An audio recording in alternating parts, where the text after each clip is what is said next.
Hello, third grade. You're getting into another story, so let's very quickly go over the words that will correspond with the story. The first one has a closed syllable. Say it with me. Closed syllable, and that's right, open. All right, so go ahead and read that.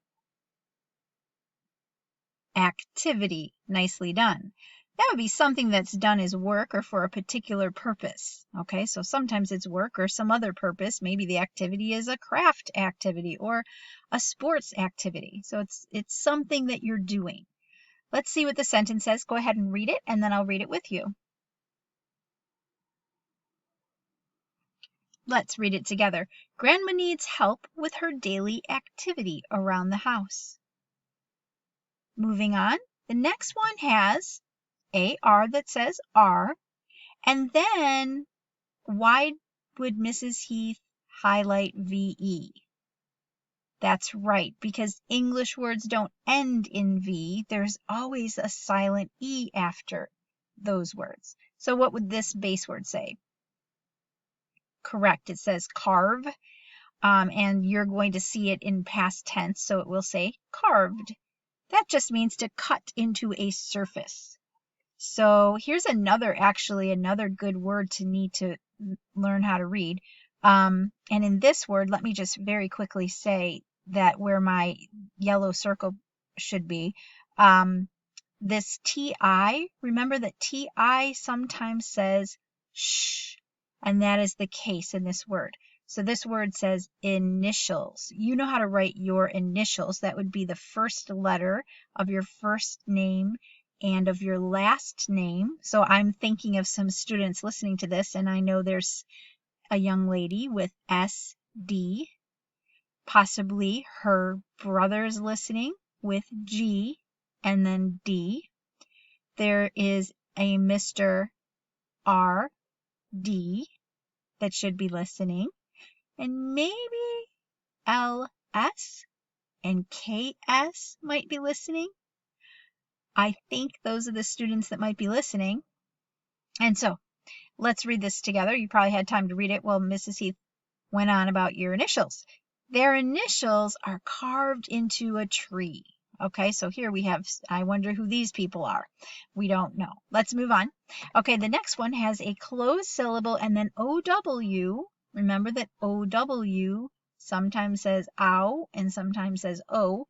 At the end of the word it says O. So go ahead and read that. That is correct. Hollow or hollowed. If something is hollow, it doesn't have anything inside. So go ahead and read this sentence.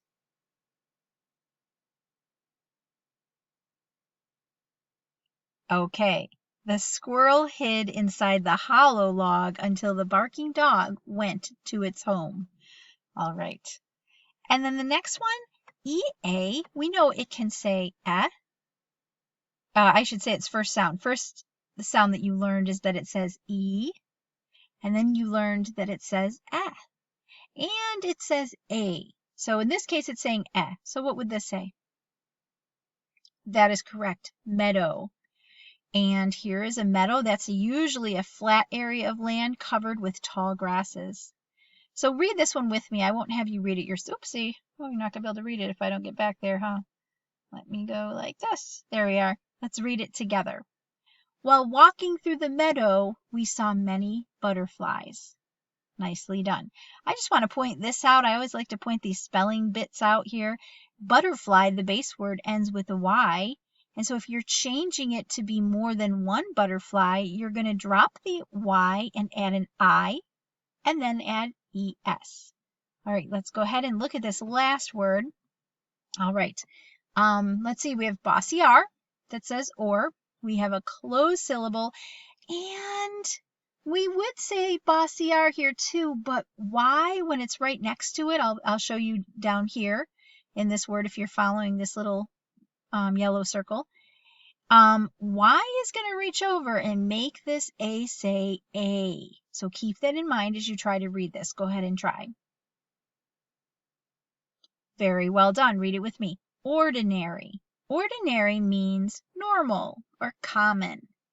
Okay, now I want to point this out before we read. CH, remember, if there's an E after it, not always, but if there's an E after it, it could say shh. All right, so what does this say? All right, let's read it together. The chef turned an ordinary watermelon into a beautiful basket. Now, you guys, I was searching for a picture and I've seen hollowed out. Now you know what hollow means. Hollowed out watermelons that are carved into a basket, and then there's like grapes and cherries and strawberries and all kinds of fruit inside. But look at what this artist did. This must have been quite a chef who has actually kept all the fruit of the watermelon and carved it to look like a, I don't know, is it supposed to be like a bunch of roses or something, like petals? That is amazing, isn't it? It's lovely. All right, it's not an ordinary watermelon anymore, is it? All right, so that is it for today.